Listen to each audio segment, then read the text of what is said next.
poble. Escolteu-me des del més lleig al més guapo. Critiqueu! Critiqueu! No us canseu! I recordeu que qui la festa no hagi pagat, que després no critique ni done pel sac. Per la mateixa ordre es passa bé. Que qui no hagi col·laborat, que no li busque les quatre pates al gat. Gravat. Bàtil, bàtil, bàtil, bàtil! Bàtil, bàtil, bàtil, bàtil! Les festes són una expressió natural i cíclica en totes les societats d'arreu del món. Són una creació i una necessitat de la societat que representen una ruptura amb el temps de la quotidianitat, de l'esdevenir diari i del treball, un trencament de la monotonia, del pas repetitiu de les jornades de faena. Hi ha un temps per treballar i un temps per gaudir el temps de festa, en el qual el temps no existeix. Un temps de cohesió col·lectiva en el que les persones participen i interactuen de manera diferent al que és habitual. La gent espera, participa i viu la festa amb il·lusió. Les festes majors o patronals, de caràcter eminentment popular i amb una forta càrrega afectiva i emocional, creen un ambient especial. Són un conjunt d'activitats i rituals, de pràctiques festives i religioses de tota mena com ara el pregó, la presentació, les cercaviles de dolçainers i bandes de música, els concerts musicals, el cant d'albades, mascletades, traques quilomètriques, castells, suculents àpats familiars i des de fa uns anys la presència de regines i cor d'honor. És un temps permissiu i relaxat que converteix en públiques algunes manifestacions de caràcter privat o íntim, com menjar, beure, ballar. La festa transforma la convivència del veïnat en alegria, plaer i diversió. A Xeraco hi ha un acte essencial que marca la festa, l'acordar. Pot ser un dels moments més emblemàtics de les festes. Les activitats festives varien en adaptar-se al temps i a la realitat social en què es viu. És el moment en què cada societat projecta els seus valors, actituds i patrons de conducta.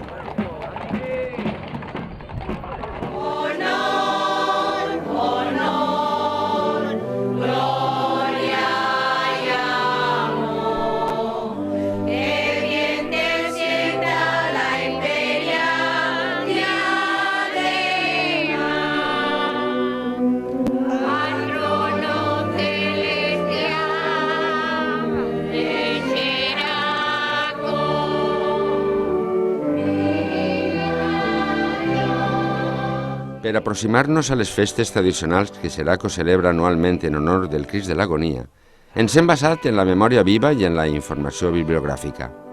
Que les festes majors tinguin lloc durant els primers dies d'agost no és cap casualitat, ja que a principi d'agost era quan acabava la sega dels cereals de secà i posteriorment, en la dècada de 60, 70 i 80, la fi de les collites d'hortalissa.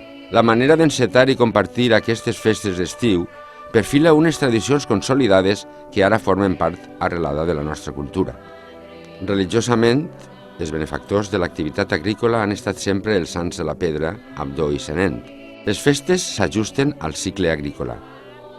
El llaurador treballa als bancals, però la collita resulta incerta i volàtil, amenaçada per pedregades, gelades, sequeres.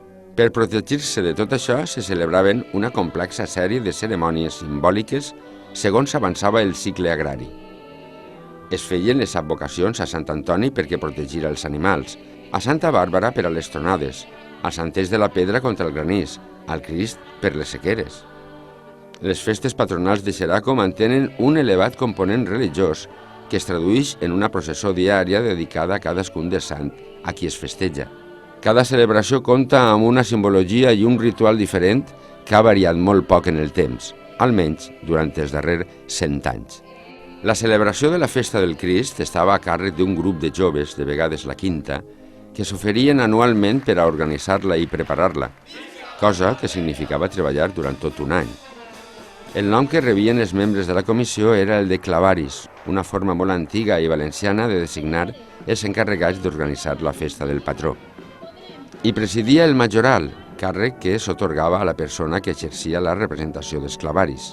Aquesta manera d'anomenar els organitzadors de la festa del Crist forma part d'una tradició xeraquera amb molts anys de vida. Per a finançar la despesa, els clavaris anaven de casa en casa demanant la voluntat per a la festa sense que s'haguera instaurat encara la figura del fester pagador. Organitzats els actes, s'iniciava la setmana festiva amb la figura de Sant Roc, el qual se li feia una processó i poca cosa més. Tot seguit venia el dia de Sant Francesc de Paula amb les mateixes atribucions que el sant anterior. I arribaven els sants de la pedra, Sant Abdó i Senent. Es feia la processó habitual, però els clavaris no es vestien de llauradors. A l'endemà es dedicava a la patrona del poble, la Nostra Senyora de l'Encarnació, que servia de preludi per al dia de la festa major, el dia del Crist. En arribar a l'ermita es treia el Crist i s'incorporava a la processó. En eixir del cancell es disparava un castell de focs artificials sobre una mena de bastiment de fusta preparat amb rodes de coets que s'instal·lava en el tros de carrer que va de l'ermita a l'avinguda.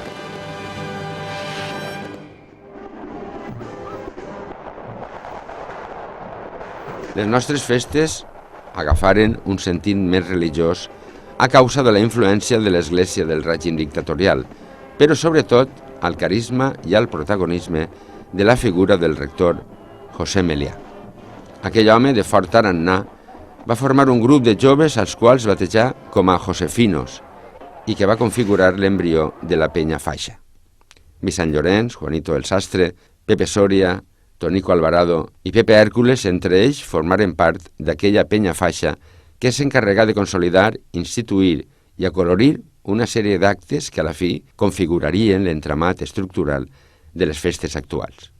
Bueno, pues la penya faixa, nosaltres antes anàvem a berenar molt allà la Caleta Cirera i clar, com venien Pasqual i companyia que eren molt majors, ens farem una faixa.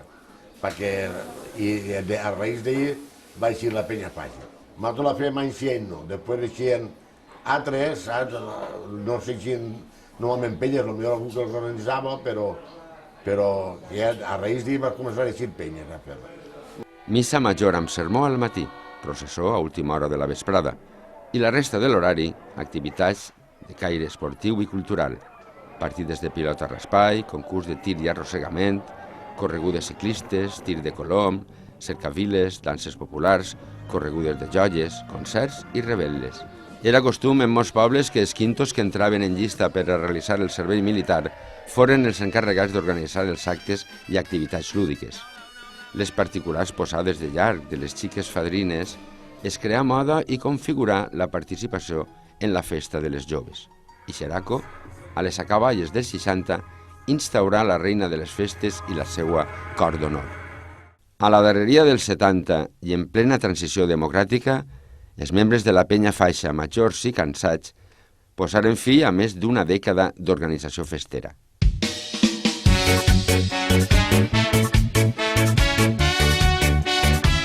A recel de la nova estrenada democràcia, al poble la iniciativa festera no decaigué i, lluny de defallir, va fer créixer any rere any un seguici d'associacions esportives, culturals i colles d'amics que començaven a percebre una visió més global de la festa.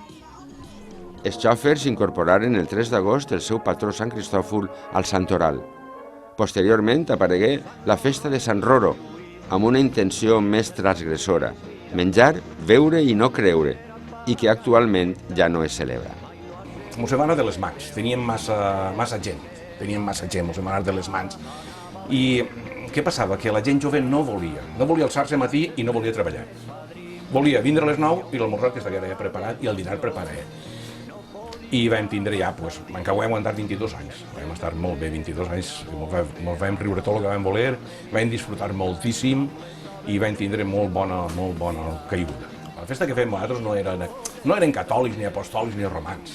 O sigui, eren ateos, republicans i de Xeraco. I entonces què passava? Que la gent s'apuntava, encara que n'hi havia totes les categories, però s'apuntava. I els diners que tenien que gastar en músiques i professors per menjar i per beure. I la gent això li encantava. I ahir va néixer el nostre lema era menjar, beure i no creure. La penya Huracans, el Club Avant, la Ciclista, Rebomboris, Hilarioig, d'Arcs i Pervindres s'alternaven en l'organització de les festes al llarg dels anys 80. Aquesta senzilla i al mateix temps complexa organització solia començar el mateix dia 7 d'agost. Aquest dia, tradicionalment, posava el punt i final a les celebracions de l'any. Les colles d'amics solien reptar-se entre ells i comprometre's a dur endavant el projecte de l'any venidor. Però normalment ha sigut així. Ja la mateixa setmana de festes hi ha eixit una pinya dient nosaltres la farem a l'any següent, pues per vosaltres la faena, no? I si ixen dos, pues, la segona s'espera. La veritat que costa, perquè la majoria estan treballant o estudiant, costa compaginar les dues coses, però fent un poc de tots, pues, les coses van així. Cada penya organitzadora tenia molt present la necessitat de traure el màxim de diners per a no recórrer al sempre impopular augment de quota festera.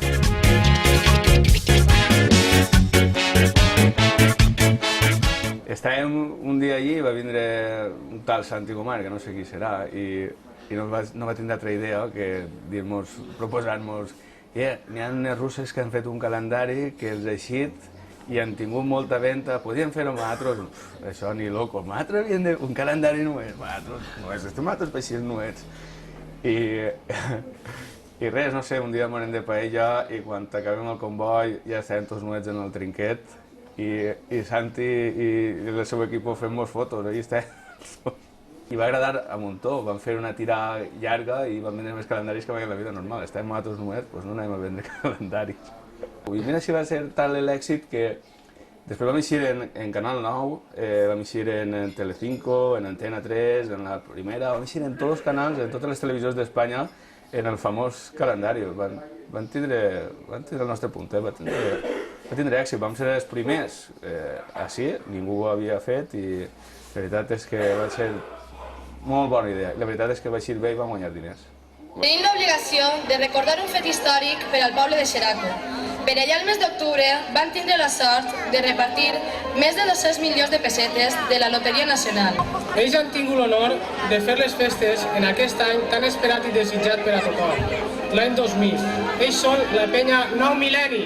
L'Ajuntament delegava bastant en els festes l'organització i execució dels actes.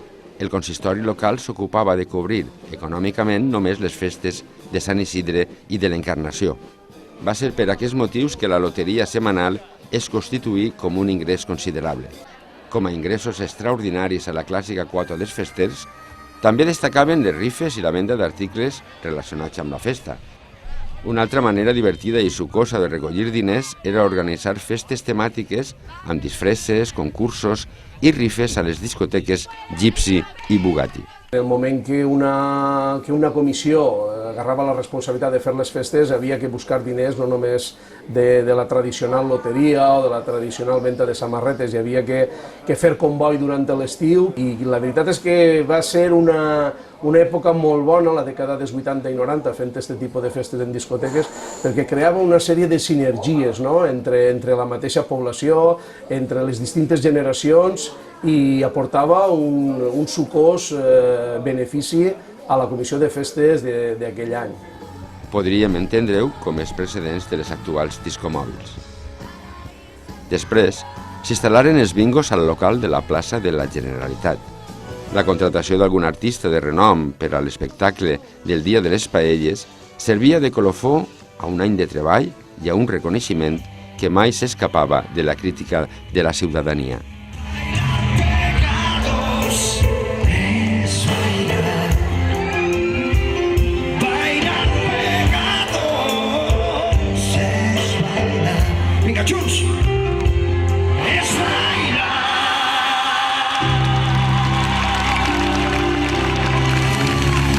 En el programa d'actes comencen a consolidar-se aquells que tenen una major acceptació.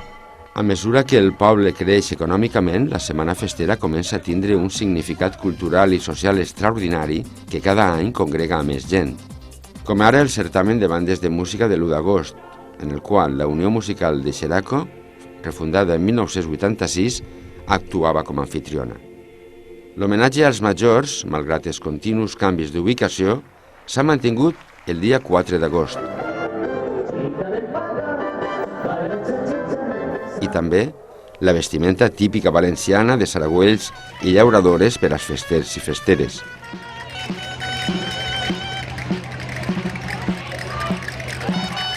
segon any de fer la Penya Hilariots les festes, en l'any 1992, va ser un any peculiar perquè va ser el que era 25 aniversari de Reina de Festes. Vam estar comentant-ho des de la comissió i vam voler fer que fos un any especial. La penya ciclista és la que es va encarregar d'organitzar les festes. Aquella penya va introduir una novetat que marcaria les festes fins avui, l'elecció de la primera regina. Carmen Gregori Ferrer, que aquesta nit ve acompanyada per Juan Todolí Ferrer.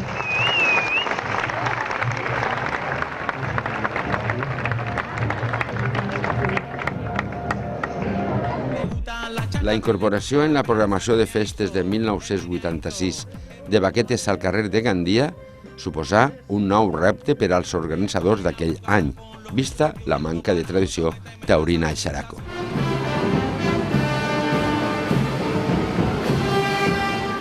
L'any 2004 s'incorporaran els moros i cristians a la festa. La idea d'introduir aquest acte tingué bona acollida i s'instaurà el costum de convidar filaes d'altres poblacions. Millorar les festes, igual que tots els festes, no? Tots els anys pues, intenten fer alguna més o millorar algun aspecte de les festes i decidim fer moros i cristians. Venen 10 filaes, ens venen 8 filaes d'alcohol, que els paguem el sopar i bueno, pues, la gent pues, es queda anomenada, es queda a flipar en l'entrada de moros i cristians, damunt decidim fer-ho en el carrer París, que és un carrer de baixar, el carrer s'il·lumina i la gent pues, queda anomenada. No? A Xeraco hi havia fins i tot Capità Moro.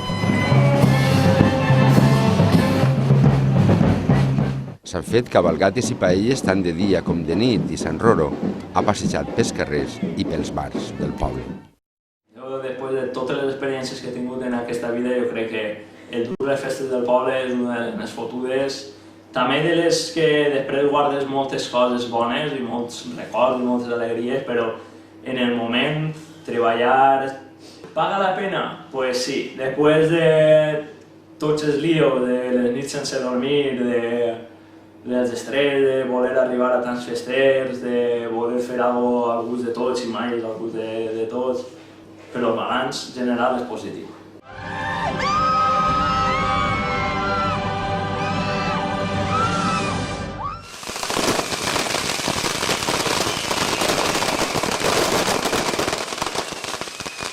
L'Acordat de Xeraco ha sigut històricament una de les manifestacions pirotècniques més importants del País Valencià.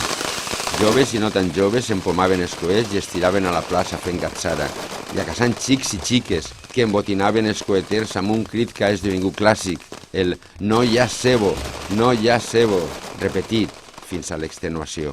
Cal destacar que les dones xeraqueres també participaven dels coets i es llançaven al públic curiós.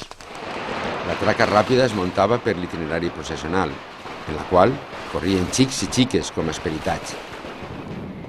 Es disparaven i es disparen grans mascletades. La matinada del 6 d'agost al nostre poble és la més màgica de tot l'any. És una nit on tot i tots embogim. Després, i fins l'hora d'esmorzar, el repartiment de murta ompli els carrers.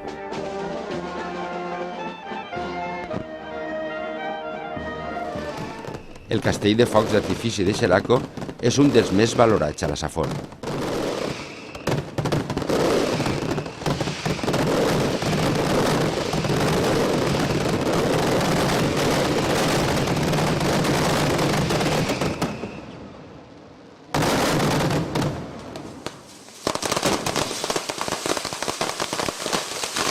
L'olor de la pólvora, el soroll estrident del coet i el color de les espurnes ens trasllada a un altre món.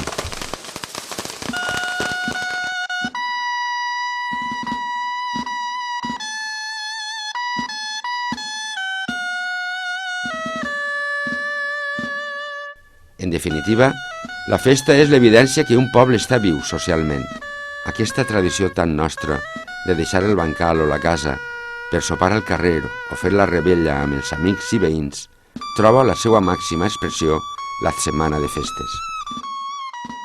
Les nostres festes són una manifestació popular que no comporta massa regles. Els lligams socials de família i veïnat tenen en aquest el seu major exponent. Malgrat la famosa dita valenciana pensat i fet, el fenomen fester, en essència, no s'improvisa.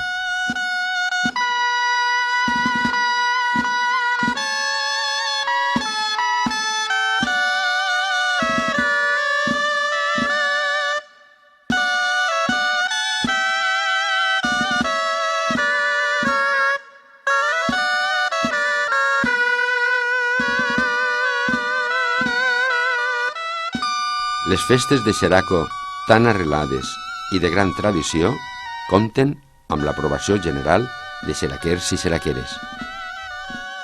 Els versos del nostre pregó ja ho remarquen. Qui no ha col·laborat, que no li busque les tres potes al gat. Quan cada any per l'agost la calor es apreta tot, apareix de sobte el millor remei. Tots volem banyar el budell! Hem fet un repàs general del que han estat les nostres festes al llarg del temps, plenes de desbordada joventut, ambició i, sovint, de no poca temeritat.